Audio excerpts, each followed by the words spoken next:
we move on to the final story of the conversation, which is none other than DJ Protege.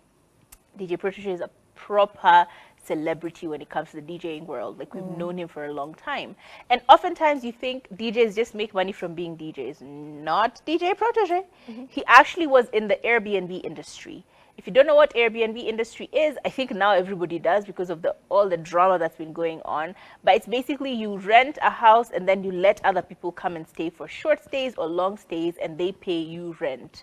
But it's your house. Either you've bought it or you've rented it out, and have a conversation with the landlord so that they can understand what's going on with that house. So DJ Protege was a person who was in this business for many, many years. But he says that now he's just like, I can't do it anymore. I cannot do it anymore. And he says that he's now exited the Airbnb industry. He says, no university can teach you human psychology better than working in the service industry, which I agree.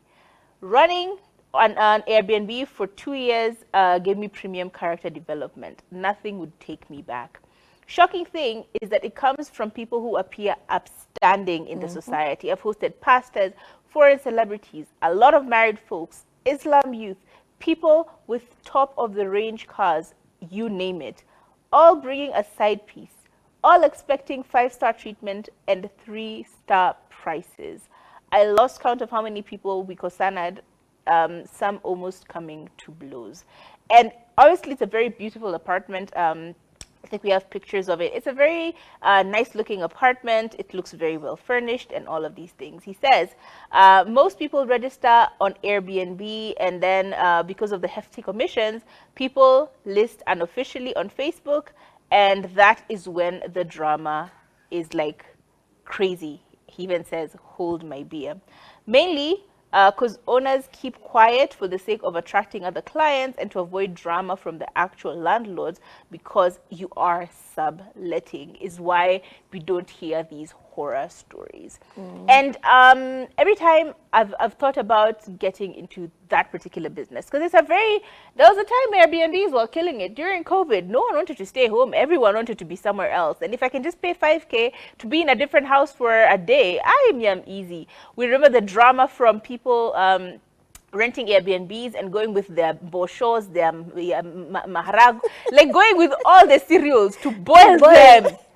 To boil them. Opened windows, boiling dengu and beans. You are boiling everything with your Airbnb owner's gas, and then collecting everything and taking it home to put in a freezer. Like, the nonsense that comes from Airbnbs is just too much. Don't forget, it's the people who then come with their side chicks. That's the worst part. Like, I know you. I know your wife. And now you've come to my Airbnb, rented it out, right? For a cheap rate, because you're just trying to beba this shorty, and then you of course you will harass me, you will harass the people who are working there. Like, Airbnbs are like hotels, but you're the one running that hotel. That's insanity. I completely agree with this guy. Completely. And my dad recently joined Airbnb business. And I'm just like, I will tell you stories once I hear some. Because, my goodness, even I can't go and advertise for him, because I feel like people would go there because I'm the one who's like doing it, just so they can see, like, what are they like? You know, what's your dad like? Stuff like that. People have such weird motives when it comes to renting Airbnbs. Some are good, but most times it's very fishy. So I don't know. I think DJ Protege needs to tell us more stories, because Izzy anaweka hivi juju like this. Me, I want to hear the tea. Give us the tea, DJ Protege. I feel like at this point, people in the industry should expose the people who go to these Airbnbs and cause a mess, because he talked about how sometimes there's like poop on towels and bed. What do you mean?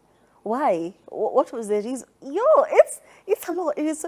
Imagine when you're in your Airbnb era, you'll go for the best of the best. Of course. You want them to have a hotel experience, but in an apartment. That's the whole reason. So you've bought very expensive towels. You've bought very expensive sheets. And then somebody just comes and does that. Now you have brown stains. Somebody has to clean that. A human being has to clean that. It's just the lack of respect that these people do. You're like, why? What was it? Why did you feel the need to do that? I've even seen a guy on TikTok who actually does reviews. He does Airbnbs for celebrities and says, guess which celebrity stayed here, and now let's look at what they left. So some celebrities wanachanga nyumba nzuri. When Ashanti and Nelly stayed at a certain Airbnb, they left snacks. They made the bed after. As in, you could see these were good people who left. They left the Airbnb clean, Cleaner than they were sparkling, found it. with even snacks in the fridge. They were like, wow. Na mwingine alireview, watu wana guess tu huko ni nani. Do you know the embarrassment and shame? People now associate you with funny Condom looking wrappers. Exactly. Just funny Your lingerie sheets look here, like this there. is what I feel like you should now start exposing people who use Airbnbs badly and leave them in a horrible state.